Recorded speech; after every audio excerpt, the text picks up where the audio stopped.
Good morning. Happy summer day to you. Welcome to the Unitarian Universalist Church of the South Hills, also known as Sunnyhill. We're delighted that you could join us today for our service. Our mission here at Sunnyhill is to create a more just and compassionate community within and beyond our walls. My name is Bradley Convis. I'm proud to be a worship associate for this congregation. If you're a newcomer or visitor today, please go to sunnyhill.org and click on the button that says New to Sunnyhill. There you'll be able to receive more information about our congregation and sign up to receive our weekly newsletter blast. Also, if you'd like to be greeted as a newcomer after the service, please take a red mug and members will politely, kindly, lovingly seek you out and make sure you're warmly welcomed. If you're joining us online today, please say hello or good morning in the comments on the Facebook or YouTube feed.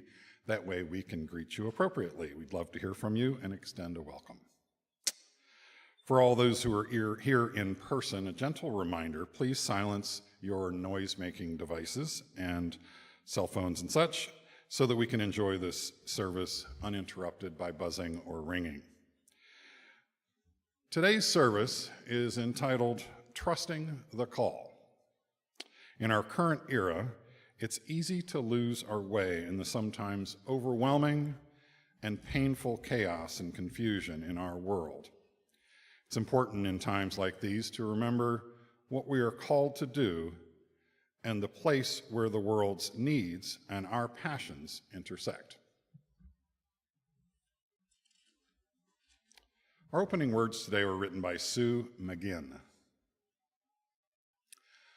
From beyond the playful summer clouds, beyond the earth's thin blue line, from beyond the bright moon and meteor showers, we hear the call to look and listen carefully, to turn away from a world that buys and sells happiness, to fully experience the luring whisper of your heart's truth. Why not today? Why not now?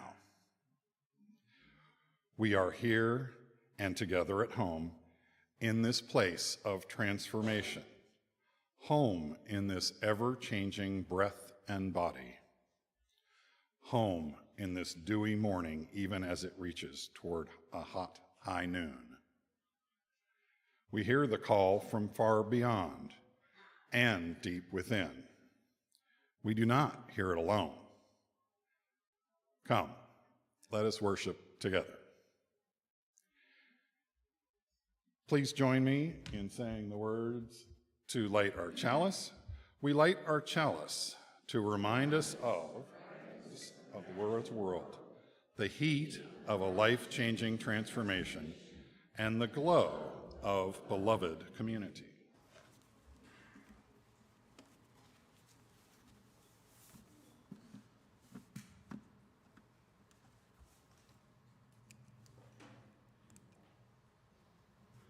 Good morning.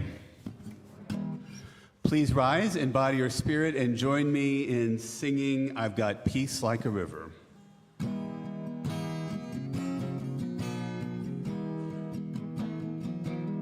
I've got peace like a river, I've got peace like a river, I've got peace like a river in my soul.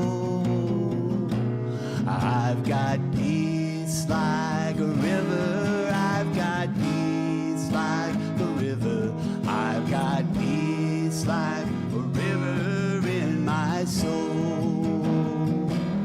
I've got joy like a fountain, I've got joy like a fountain, I've got joy like a fountain in my soul.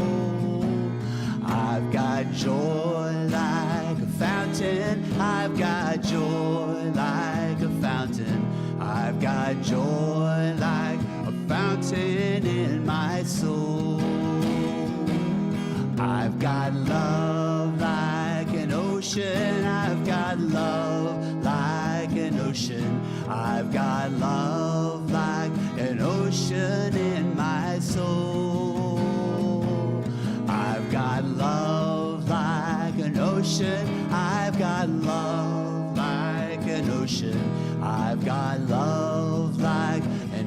passion and my soul. I've got pain like an arrow. I've got pain like an arrow. I've got pain like an arrow in my soul. I've got pain like an arrow. I've got pain like an arrow. I've got pain like an arrow in my soul. I've got like raindrops. I've got tears like raindrops. I've got tears like raindrops in my soul. I've got tears like raindrops. I've got tears like raindrops. I've got tears like raindrops in my soul. I've got strength like a mountain. I've got strength like a mountain. I've got strength like a mountain in my soul. I've got strength like a mountain. I've got strength like a mountain. I've got strength like a mountain in my soul. Peace like a river. I've got peace like a river. I've got peace like a river. I've got peace like a river in my soul. I've got peace like a river. I've got peace like a river. I've got peace like a river in my soul. Please be seated.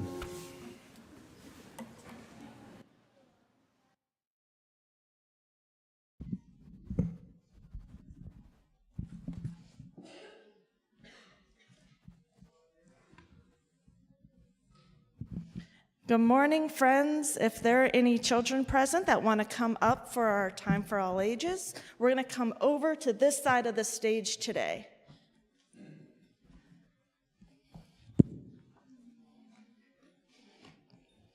Good morning.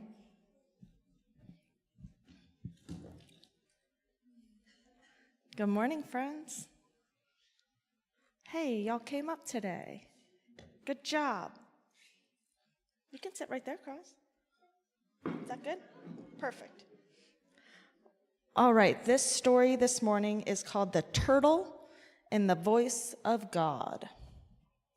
Once upon a time, nearly 200 years ago, there lived a boy named Theodore Parker.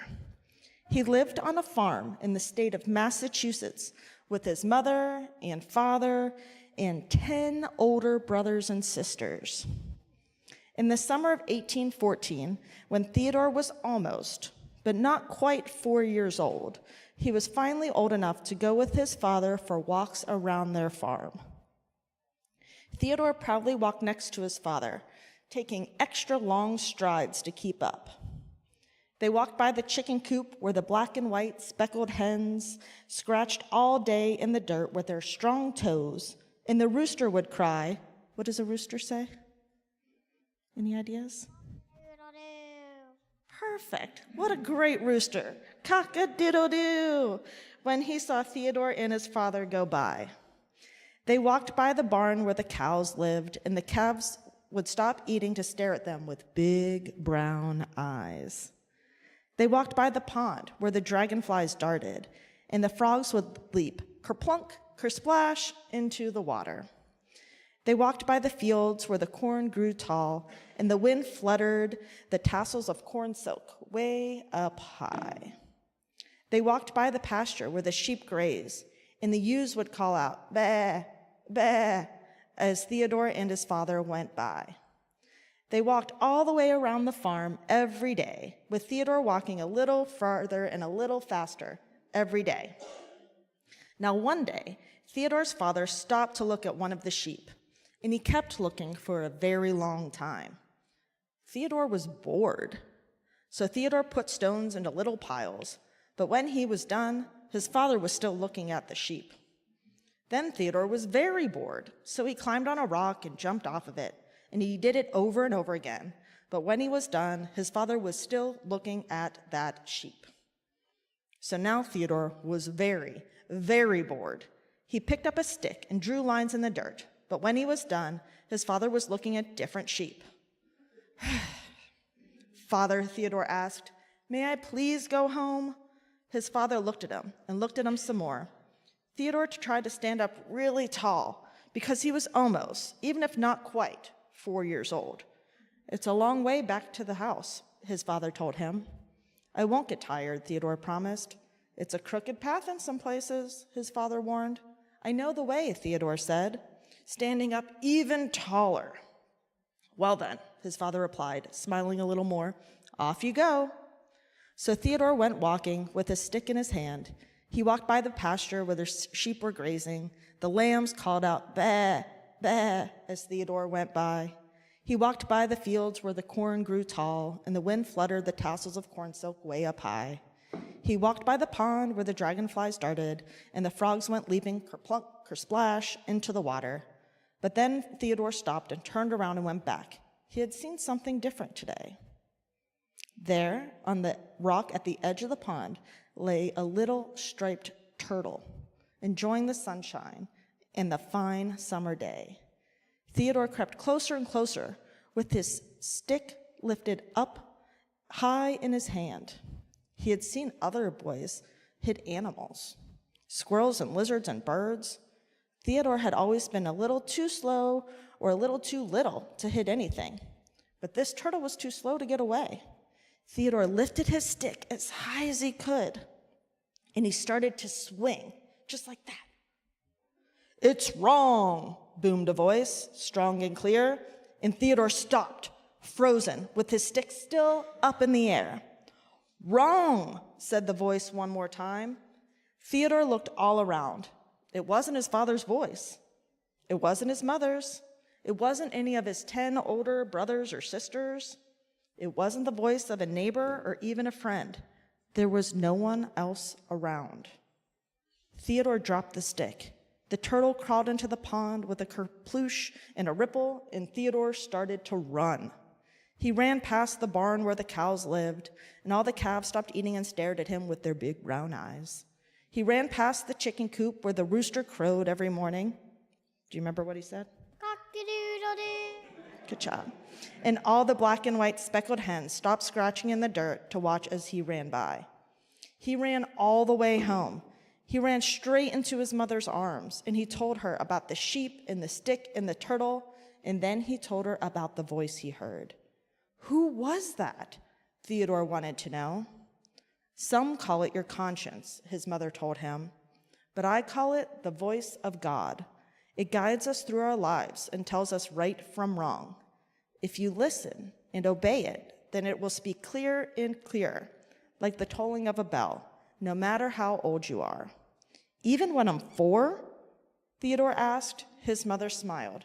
Even when you're 4? Even when I'm 5? Yes, even when you're 5 or 6 or even up to 50 and 60 and beyond. But if you stop listening or don't obey it, then the voice will get quieter and quieter until you can't hear it at all. So Theodore, the boy from our story, he grew up, he went past 4 and got to be 5, and then 6, and even 7, and then older and older. And he always listened to that voice every single day. When he was all grown up, he became a Unitarian minister. People called him the Yankee Crusader because he was an abolitionist. He wanted to abolish slavery and help free the slaves. Remember, this was 200 years ago. Some people agreed with him about slavery being wrong, but some people didn't. They argued with him and got angry with him, and some people even threatened to kill him. But Theodore always did what he knew to be right, even when he was scared, because no matter how old he was, he always listened to that inner voice of God. All right, friends, it's time to go to our RE classes. But first, let's sing the kiddos out. Let's go.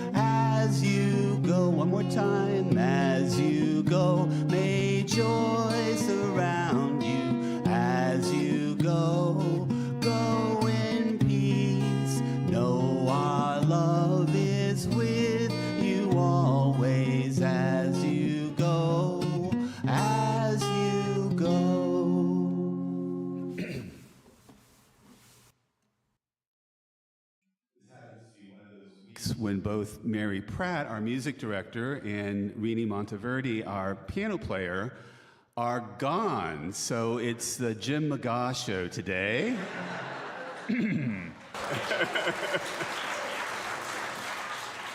And the song I'm about to sing for our special music, Bird by Bird, was written by Joe Crookston. He was inspired for this song by a quote that he had written by the author, that he'd read rather, by the author Anne Lamott, who was talking about a childhood memory she had had. She wrote, 30 years ago, my older brother, who was 10 years old at the time, was trying to get a report written on the subject of birds that he'd had 3 months to write, but was due the next day. He was at the kitchen table, close to tears, surrounded by binder paper and pencils and unopened books about birds of various kinds, immobilized by the hugeness of the task ahead of him. Then my father sat down beside him, put his arm over my brother's shoulder, and said, "Bird by bird, buddy. Just take it bird by bird."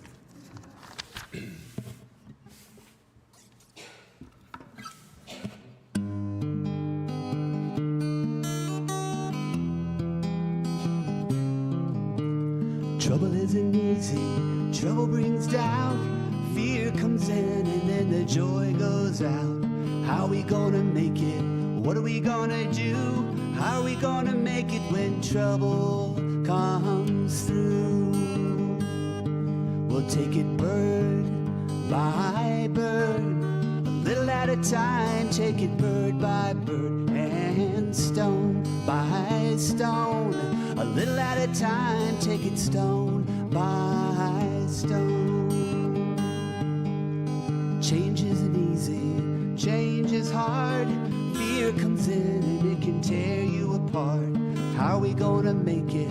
What are we gonna do? How are we gonna make it when change comes through? We'll take it bird by bird, a little at a time. Take it bird by bird and stone by stone, a little at a time. Take it stone by stone.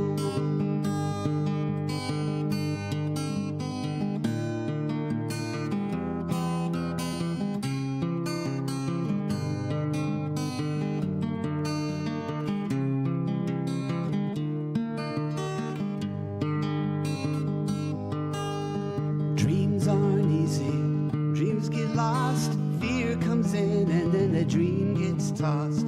How are we gonna make it? What are we gonna do? How are we gonna make this dream come true?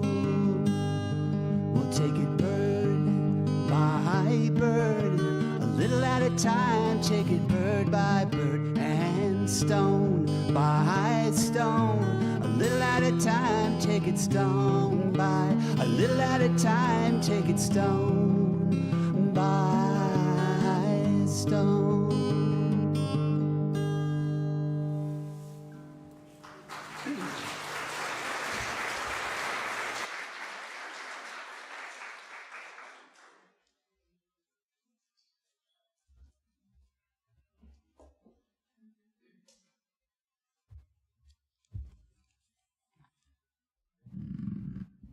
Good morning. You know, when I walk through that door, I just feel better. So nice to be here. My name is Judy Spiegel, and I'm a member of the pastoral care team. And as most of you already know, the mission of the pastoral care team is to reach out to anyone in the congregation going through difficult life events, whatever they may be. I believe, that it's our personal connections with each other that bind our community together. The pastoral care team is here for you, so please don't hesitate to contact anyone on the pastoral care team so that they can join in and celebrate your joys and reach out to you in your sorrows. You can call the church office, send an email to pastoralcare@sunnyhill.org, or contact any of us directly. Each week at this time in the service, we share the joys and sorrows that were submitted to us by members of the congregation. We share the things they are celebrating as well as the things that they're mourning, so that they need not be held alone. Joys and sorrows may be submitted online from the Sunnyhill website or at the welcome table at Fellowship Hall when you come in. I have 3 joys and sorrows to share with you this morning. And after each joy and sorrow, please respond with me by saying, "We hold you in our hearts." I have a joy and a sorrow from Mary Ketchmar. Tomorrow is my 93-year-old sorrow that my 93-year-old mother fell and broke her hip Monday night. Joy that she was able to use Alexa to reach out and get help, and that her surgery Tuesday went very well. To Mary, the Kretschmer family, we hold you in our hearts.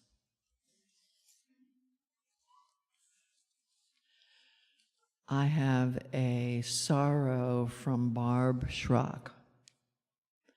My father, who is 96, fractured his hip over the weekend.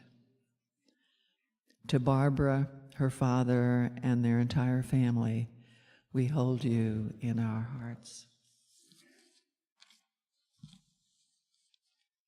I have a sorrow from Dennis Sweeney. Last Tuesday, Martha Sweeney fell and broke her hip. She had successful surgery at Allegheny General Hospital, and we will be transitioning to a nursing home care on Monday. To Dennis, Martha, and the entire Sweeney family, we hold you in our hearts. As we listen to the musical meditation, we invite anyone who feels so moved to come forward, light a candle, place it in the sand, and then return to your seat.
Dance with me,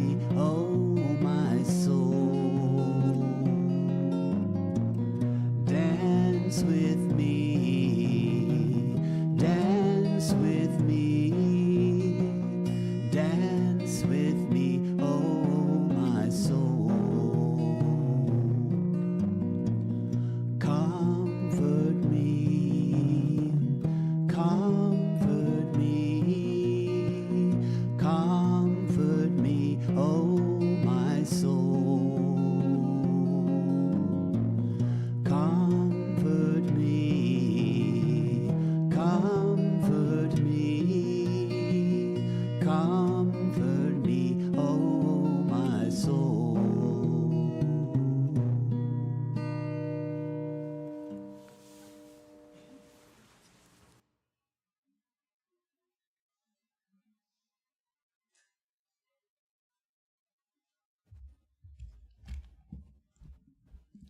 I invite you to join me in the spirit of prayer or meditation.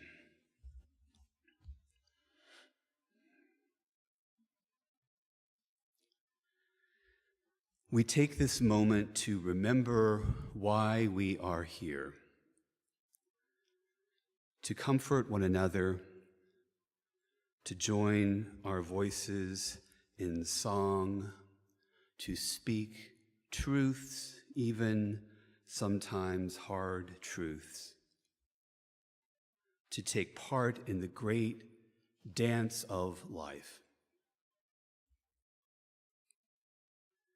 May we have light to see that which calls to be seen.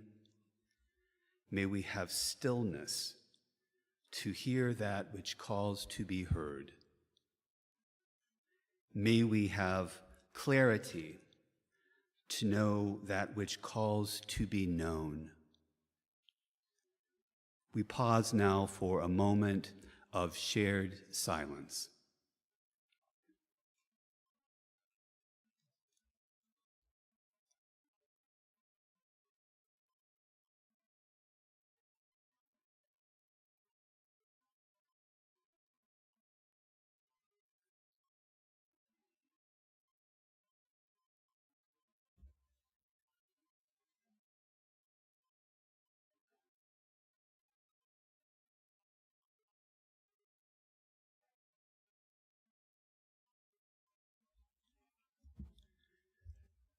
There is much to sing about, both in praise and lament. There is much to dance about, whether light of mood or heavy. There is much to share with one another in plenitude or in scarcity. Let us sing what is in our hearts. Let us dance with the Spirit of the holy. Let us share what we have been given in love. Amen.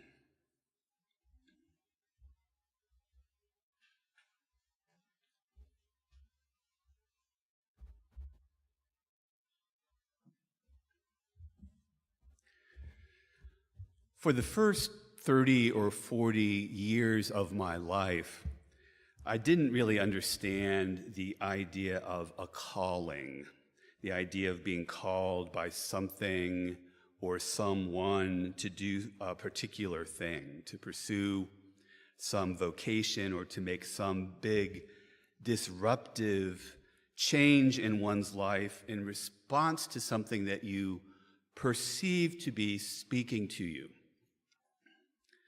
The idea of a calling seemed to me like something that overly dramatic or grandiose people made up to convince themselves or others that what they were doing was important and preordained. I thought that people who believed that they were following some kind of calling were probably either benignly or maliciously self-deluded. That's what I believed until somehow I became one of those self-deluded people. The vocation of ordained ministry is one of those paths that is so challenging emotionally, intellectually, and spiritually that you pretty much have to experience it as a calling if you are to be at all successful in pursuing it. In our UU tradition, it would be virtually impossible to complete all of the rigorous steps necessary to become an ordained minister without some sense of being called to that work. It's a long, hard journey just to become a minister, and then an even longer and harder journey to continue for years and years to come. And it's one of those vocations or jobs that can seem either like a bottomless pit or an overflowing fountain. There's always something more that you could be doing and that you feel like you really should be doing. And it never really feels like you're entirely caught up or just done for the day. So ministry, as I've experienced it, requires a sense that what you're doing is not just the result of some whim or passing fancy. When I first had the notion that I might seriously pursue ministry, I scheduled an appointment with my minister at that time to talk it over with her and see what she had to say. So we met and ended up talking for about an hour and a half, as I recall it. We discussed a lot of things, and she didn't seem to be trying to talk me out of it, which I took as a good sign. And at some point in the conversation, she asked me if I'd experienced what she called any kind of crystalline moment when it became clear to me that I was being called to ministry. I scrambled for a moment, but then I was able to recall over the course of my life a number of times when I felt a strong pull in this direction. And the frequency and strength of those pulls seemed to be increasing. But I said that no, I hadn't experienced anything like a voice from the heavens telling me what to do. But I will admit that I was not entirely forthcoming in that conversation with my minister, because there actually was a voice from the heavens involved in my call to ministry, although maybe not the kind of voice that you would think. It happened about a year prior to that conversation. At that time, I was working at the University of North Carolina, and I was in the habit of walking across campus every day around lunchtime. I took these walks to get at least a little bit of exercise and to try to clear some of the cobwebs from the windmills of my mind. So one day, as I was taking one of my mindful walks, I was passing through the UNC Arboretum, which is this beautiful green space. It's right in the middle of the campus, when I was suddenly aware of this great, tumultuous, wailing sound that pierced the air. And when it stopped, a voice boomed out, "Attention, all clear, resume normal activity. Repeat, all clear." Now, to my credit, I pretty quickly realized what was going on, which was a test of the university's emergency notification system. Even so, I don't know about you, but my general policy is to pay attention to voices from the heavens, especially when I'm out for a mindful stroll. So I let those words roll around in my mind for a while. All clear. Resume normal activity. All clear. I started thinking about what it is that we each need to be clear of or clear about in our lives. And what is it that gets in our way? Resume normal activity. What activity is it that we need to resume? What have we stopped doing that might have been feeding our hearts and minds and souls? And my very next thought was, there's a sermon in there somewhere. And it was at that moment that I knew that I was being called to ministry, because who else but a preacher goes around looking for sermon topics out of every little thing that happens to them. I didn't completely understand it at that time, but I came to see how my own call to ministry reflected a larger truth about the idea of a calling. Any real calling, I believe, takes you through an often circuitous and sometimes tortuous path toward your truest and most authentic self, toward something that is normal activity, not necessarily in the sense of being mundane, but rather in the sense of being who you really are. Parker Palmer writes, "Our deepest calling is to grow into our own authentic selfhood, whether or not it conforms to some image of who we think we ought to be. As we do so, we will not only find the joy that every human being seeks, we will also find our path of authentic service to the world. True vocation joins self and service, as Frederick Buechner asserts when he defines vocation as the place where your deep gladness meets the world's deep need." I want to acknowledge that not everyone experiences a dramatic calling of some kind, but I do believe that each of us can benefit from learning to discern even the faintest voice of calling when it comes our way. And there are two concepts that I believe are essential to listening for this voice, which are openness and curiosity. We cannot, of course, be open to everything. 24-hour news, cell phones, work and more work, screens blaring in every conceivable public place. All of these things conspire to make it very easy to get swept away in the sea of noise and information, advice and arguments that can simply overwhelm us. So we put up filters, something that will keep us from seeing and hearing everything that's going on. Some of those filters are healthy and good and necessary, but some of them, I think, keep us from taking in things that just might be important for us to see and to hear. So I'm suggesting that we need to cultivate an attitude of openness with the understanding that sometimes we just need to unplug everything and let silence soak through us. Because it is often from that silence that something like a voice of calling might emerge. And the second part of discerning this voice is cultivating curiosity.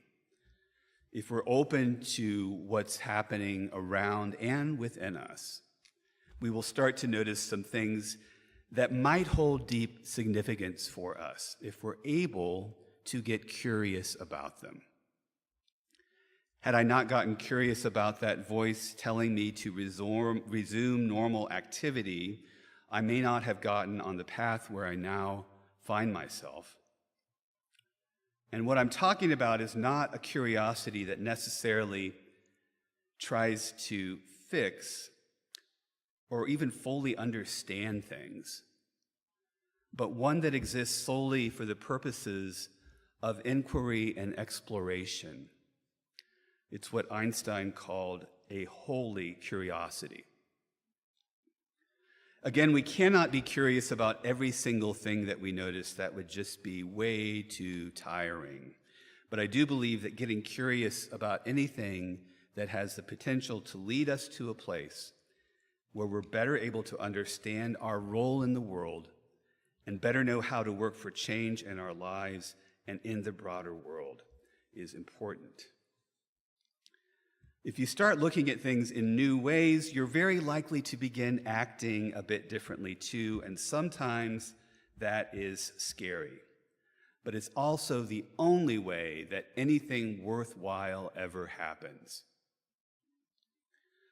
You can't go wrong, I believe, by cultivating openness and curiosity, two qualities that almost always help lead towards something better, though not necessarily something easier. Discerning and following a call is almost never simple or easy.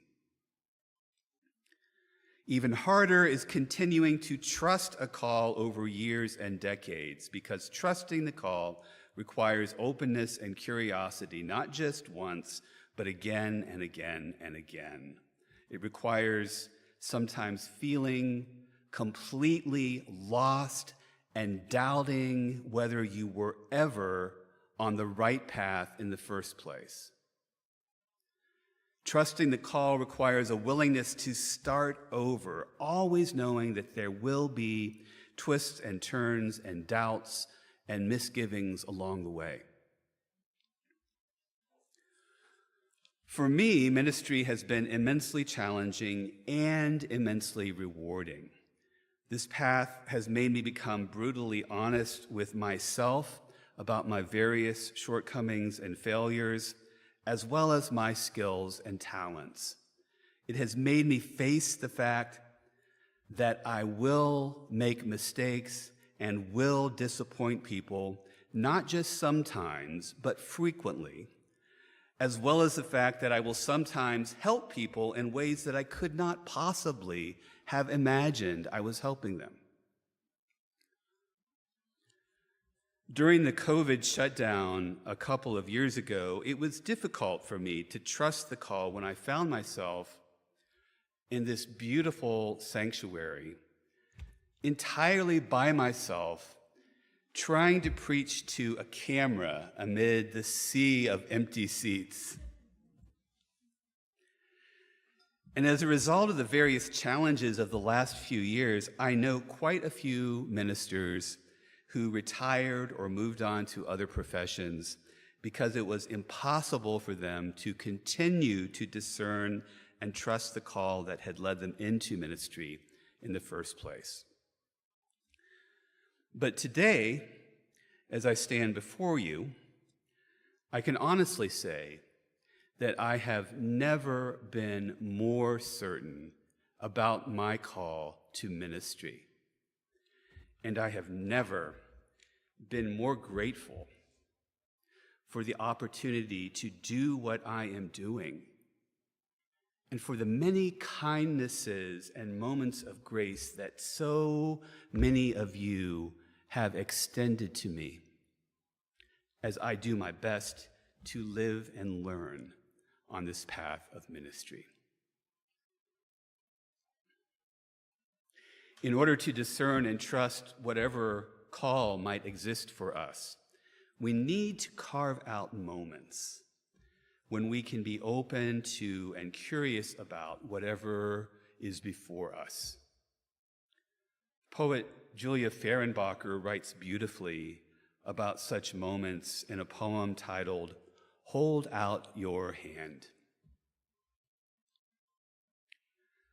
Let's forget about the world for a while, fall back and back into the hush and holy of now.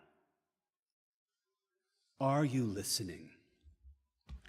This breath invites you to write the first word of your new story.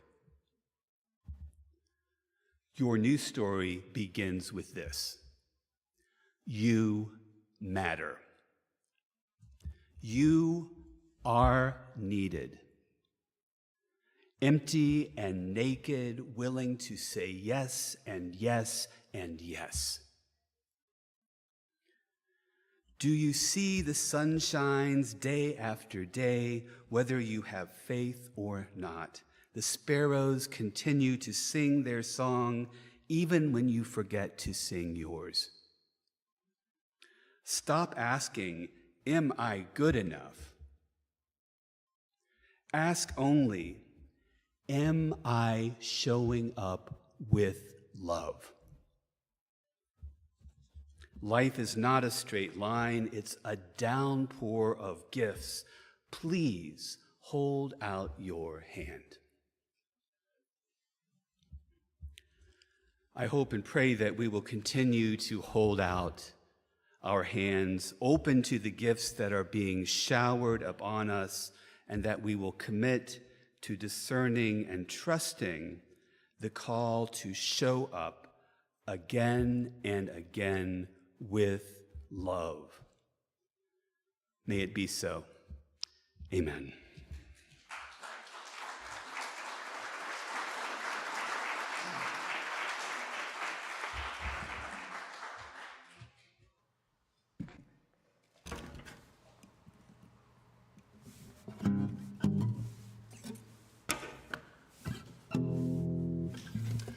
Please rise in body or spirit and join me in singing Hush.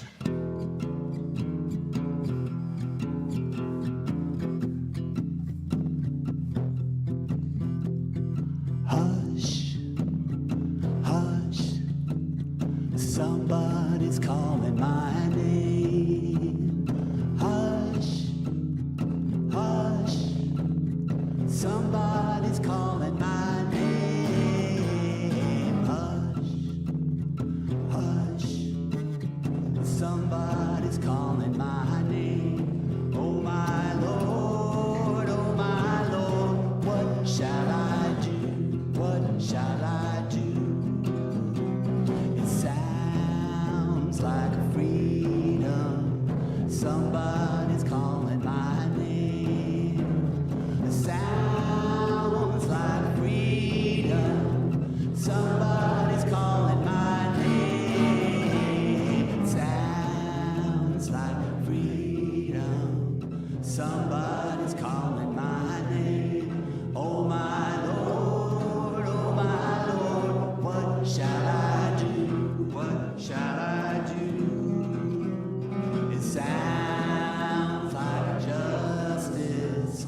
Somebody's calling my name. It sounds like justice. Somebody's calling my name. It sounds like justice. Somebody's calling my name. Oh my Lord, what shall I do?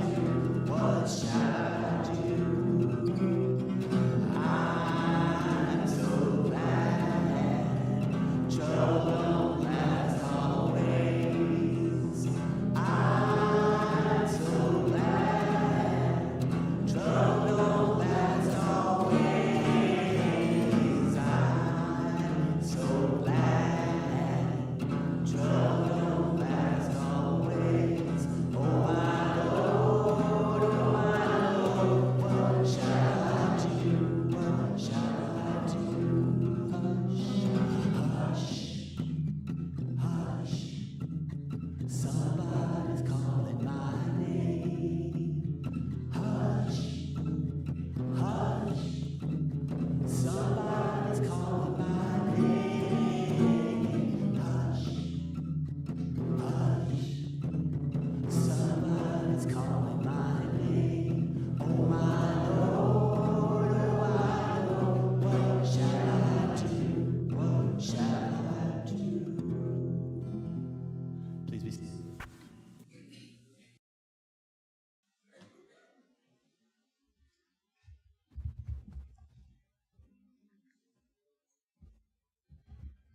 It's time for our offering. Today's designated offering will benefit the UU Disaster Relief Fund. This will provide aid in the wake of recent storms and flooding. The Disaster Relief Fund disperses grants to UU congregations and affiliated UU organizations that have been affected by natural disasters. Those supported by UU disaster relief grants have reported feeling held in care and deeply connected to other UU congregations. So if you'd like to send a hug, make a gift via our online giving system, you can do so by going to sunnyhill.org and click on the button that says Online Giving, and then follow the instructions. Or you can give by text at 412-324-3130. For those of you who are here in person, we'll be passing around the offering baskets in just a moment. Thank you, everyone, for your generosity.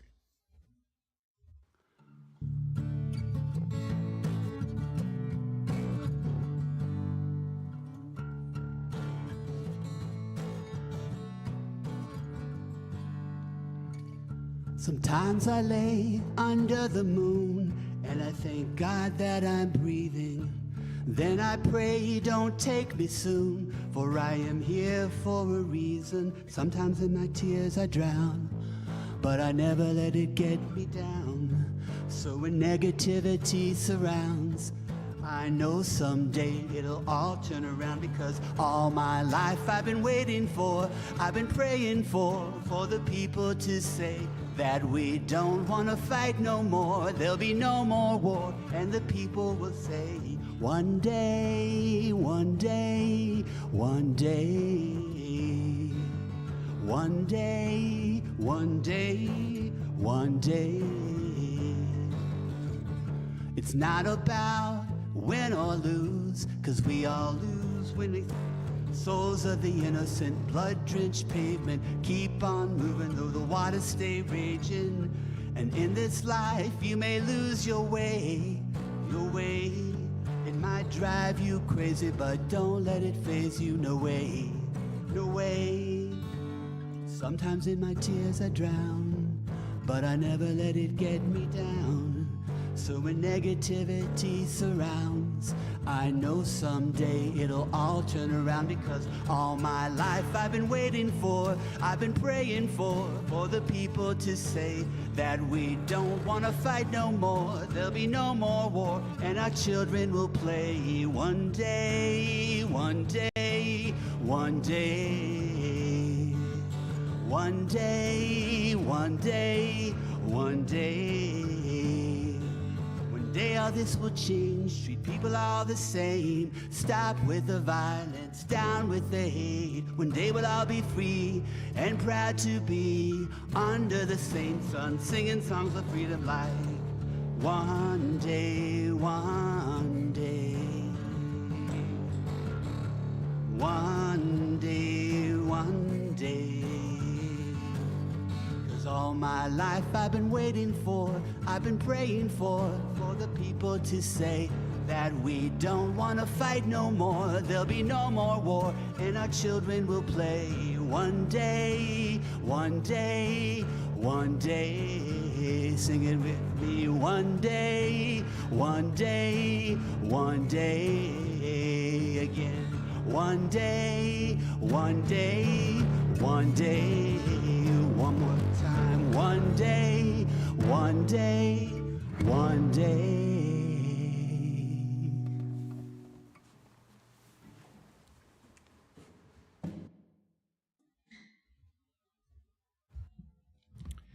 Please join me in saying the words to extinguish our chalice. We extinguish this flame, but not the light of truth, the warmth of community, or the fire of commitment. These we carry in our hearts until we are together again.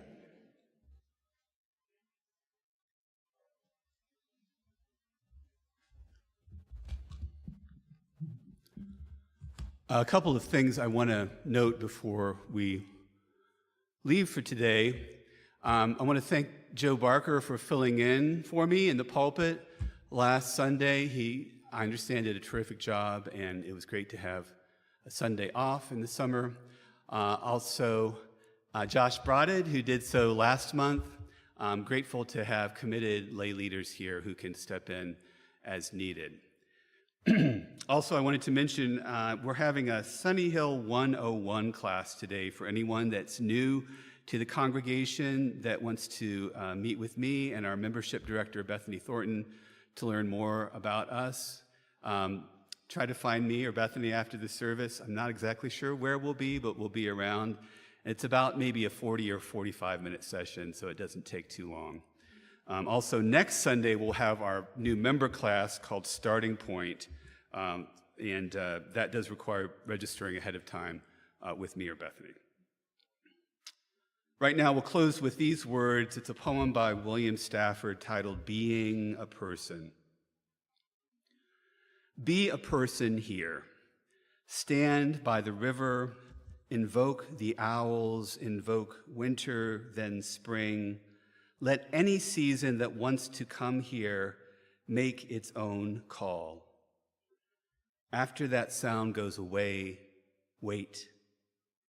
A slow bubble rises through the earth and begins to include sky, stars, all space, even the outracing, expanding thought.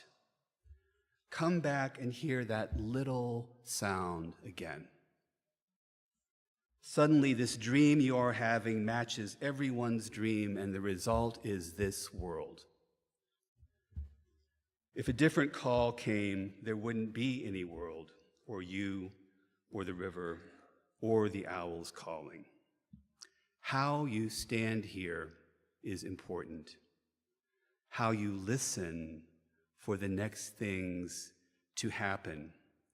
How you breathe. Go in peace.